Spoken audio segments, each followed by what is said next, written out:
Welcome to another episode of This Goose is Cooked, where we review books intended for our future generations.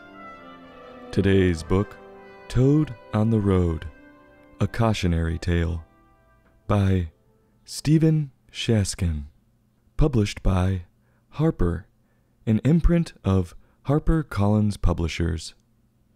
A coddled, entitled toad. Toad on the Road, A Cautionary Tale, is a verse novel with plenty of repetition. The pictures draw the reader in by not showing everything all at once, and then giving you the action right when you need it.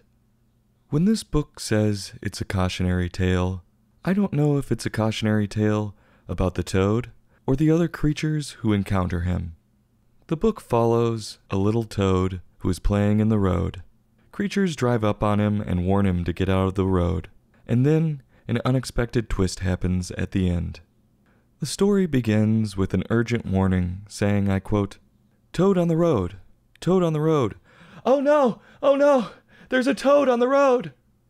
And you see a little toad watching a fly in the middle of the road, and there's a shadowed figure coming down the road.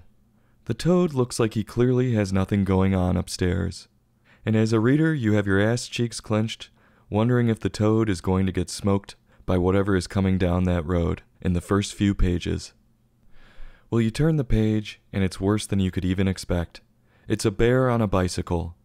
If this bear is anything like the bear in a previous book I reviewed called The Bear's Bicycle, this toad is fucked. Everyone is shouting at this toad to, I quote, "Look out! Look out!" But the toad is oblivious. He's too worried about chasing the stupid fly. What happens? You turn the page, and there's a huge accident. All you see is smoke and the action bubbles. And as a reader, you're like, man, that was unexpected. They took out what seemed to be the main character quick. No way he survived that. Except, he did. The bear must have swerved last second, and he completely destroyed his bike. And you think, well, the accident may have not killed this toad, but the bear is going to do it, because he looks pissed, yelling at the toad to get out of the road and asking him what his mama would think. As the bear is yelling at him, this entitled toad goes back to chasing the fly in the middle of the street, and another shadowy figure is coming down the road directly at him. What is it but a croc in a car? This is even worse. He's for sure a goner. And everyone is shouting and hollering at the toad to look out, but the toad doesn't notice. Either this toad literally has no IQ at all, or he could be deaf. And in that case, someone should run out and save him. Well, before anyone can do anything, another big accident happens. And you think, that's that. The bear didn't get him, but the car sure as hell did. But nope. The croc swerved off the road and flipped his car, and landed right on the bicycle. And miraculously, everyone survived. The croc is furious, asking the toad the same thing. What does the toad think his mama would say? But of course the spoiled toad goes back to playing in the street.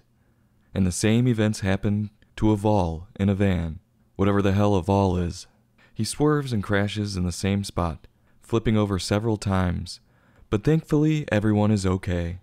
He asks the toad again what his mama would say, but the toad could give two shits and goes back to playing. Everyone shouts at the toad one last time to get out of the street, but who is it coming down that road? It's his mama in a tow truck. She says to her son to get out of the road, and on the very last page, you see her happily cuddling her son under a tree. Everyone in the background is standing there like, what the fuck? If that was my mama, she would have beat my ass, and causing 3 accidents would have deserved it. But she just hugs him. Clearly millennial parenting. This story is a cautionary tale, but clearly not for a toad who didn't get reprimanded. It's for all the animals driving through a privileged neighborhood. Watch out for spoiled kids, because they could ruin your life and get no punishment for it.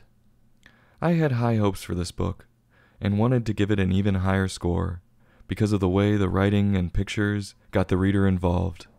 But when the toad didn't get what he had coming to him in the end, I had to dock the score. So on a scale from 1 to 5, I'm going to give this book a 3.1. I'll have a heapin' helpin', but I won't go back for any more because of the moral.